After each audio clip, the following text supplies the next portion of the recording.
अपनात्माओं, जब तक हम भगवान के इस ज्ञान से परिचित नहीं होते, हमारा जीवन पशु से बदतर है, भले ही हम मनुष्य की खाल में घूम रहे होते हैं।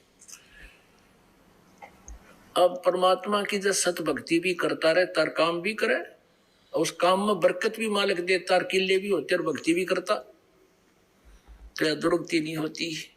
और हो जाती तो कहते हैं, मान ले कोई अटैक हो भी जाकर, कोई ऐसी भारा कर्म हो, लेकिन फिर हल्का होकर टल जाओगा, ऐसी दुर्गति नहीं होती। छह सेवादार रहे उसके ऊपर परमात्मा पहले तो यह होड़ कौन दे। और फिर भी अपनी भक्ति में कोई हीनता आ जाती है या कोई संस्कार मालिक ने चेंज करने होते हैं, तो फिर वो बुढ़ापा भी बहुत अच्छी तरह कटेगा उसका। परमात्मा भगत की बहुत कोई व्यवस्था करे वो इसी कर देगा कि उसको याद भी नहीं रहेगी तो वर्द है या कैसे है। अब भक्ति करने से एक उदाहरण बताते हैं कि एक त्रिलोचन नाम का भक्त था और परमात्मा की भक्ति करता था, आदिनी से रहता था। और उसका फिर एक सेवक था, एक सेवक रखा हुआ था उसने, नौकर। और क्या हुआ कि वो नौकर को जाना पड़ गया किसी कामवश, वो दूसरे स्टेट का था। उसने कहा कि महाराज जी मैंने जाना पड़ेगा, ऐसे ऐसे घर में कोई घटना घट गई, पत्थर आया है। वो त्रिलोचन भगत बोला कि जा बेटा कोई बात नहीं। वो चला गया। वो तो गया होगा मन माने 20-30 किलोमीटर पैदल चला करते। उधर से उसका दस्त लाग गए भगत के, वृद्ध हो रहा था 80-85 साल का, और बहुत दुखी हो गया। अब वो परमात्मा आगे उसका रूप बना के अपने उसके नौकर का, और वापस आगे एकदम। वो भगत बोला अरे सेवादार तू क्यों कर आ गया, वापस कैसे आ गया? वो कहने लगा जी मैं फिर जाऊंगा, और मेरे पता नहीं के मन में आई, मैं वापस आ गया। मैंने सोचा कल जाऊंगा, आज तो लेट हो जाऊंगा, ऐसे ऐसे। तो अब मैं ना जाऊं, आप तो बीमार बहुत हो, आप ठीक हो लोगे ना, स्वस्थ हो लोगे तब जाऊंगा। 1 महीने तक वो परमात्मा सेवक का रूप बना के उसकी टट्टी ठावे, वही चारपाई के पास बैठ कर वो टट्टी करे, और उसको उठा के बाहर फेंका, उसका हाथ धोए, उसको नवावे धोआवे, कपड़े धोवे, रोटी पोवे और प्यार तक खुआवे। अब 1 महीने के बाद वो नौकर आ गया। वो नौकर तो आया, मान ले गांव में प्रवेश किया और परमात्मा खिसक गए।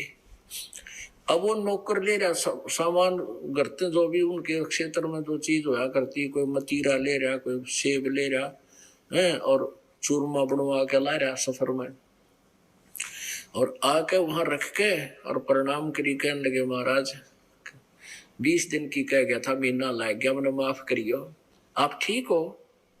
उसके मुंह की तरफ देखा त्रिलोचन भगत, ये क्या कह रहा है, क्या बोल रहे हो भगत आप? मैं ये कह रहा हूं जी मेरे घर वालों ने आपको प्रणाम बोला है और आपको बहुत याद करते हैं, सब परिवार वाले कुशल हैं, और ऐसे ऐसे आपके लिए सामान भेजा है, लो आपकी पूजा भेजी है। अरे तू क्या कह रहा है, कौन कहाँ से आया है, क्या बात है? कैसे ऐसे? मैं घर नहीं गया था। तू घर गया था? अकान जी आप घर गए? मैं घर। तू सचमुच अब सीधा अपने घर से आ रहा है? कहा अपने घर से आ रहा हूँ, ये सारा सामान लाया हुए। तब उसकी आंखों में पानी आ गया। 80 साल के बूढ़े गए, रोने लग गया। बोले हे परमात्मा, इस पापी के ऊपर इतना भार चढ़ा दिया, आपने आकर के मेरे टट्टी तक उठा दी, मेरे साथ कितना अच्छा व्यवहार कर गया। तो पुण्यात्माओं, ये सत्कर मानना ये कथाएं नहीं है, ये बिल्कुल 100% सत कहानी है, सत कथाएं हैं, केवल दंत कथा नहीं है। तो परमात्मा ऐसे सुख देता है, लेकिन कहते हैं सतगुरु के दरबार में कमी काहे की ना, और अंसा मौज नहीं पावता तेरी चूक चाकरी में।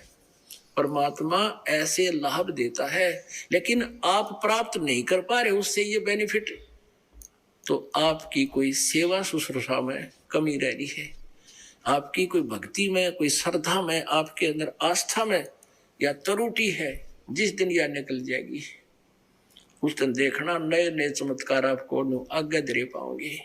अब क्या बताते हैं, जय सतगुरु की संगत करते सकल कर्म कट जाई, अमरपुरी पर आसन होते जहां धूप ना छाई। अब परमात्मा कहते हैं जय सतगुरु की संगत करते, जय सतगुरु की शरण में चले जाते, ना तो श्राद्ध निकालने की जरूरत है, ना पिंड भरवान की आवश्यकता, और ना, क्योंकि वो भूत नहीं बने। हमारे जो भक्ति कर रहे हैं वो भूत प्रेत पितर की योनि में नहीं जाएंगे। और पुण्यात्मा, और यदि आपके पितर, आपके माता पिता, क्योंकि वो तो अंडरस्टूड है, जो भक्ति नहीं करके किसी ना किसी योनि में कष्ट उठा ही रहे हैं, कि भूत बने होंगे कि तो पशु पक्षी की योनि में होंगे।